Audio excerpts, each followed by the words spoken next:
بسم الله الرحمن الرحیم. الف لام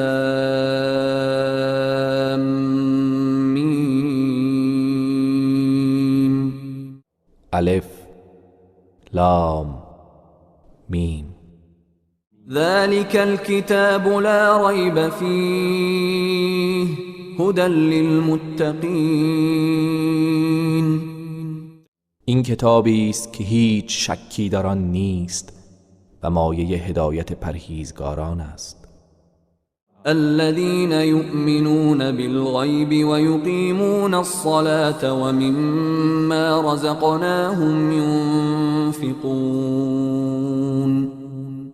آن کسانی که به غیب ایمان می‌آورند و نماز را برپا می‌دارند و از آن چه روزیشان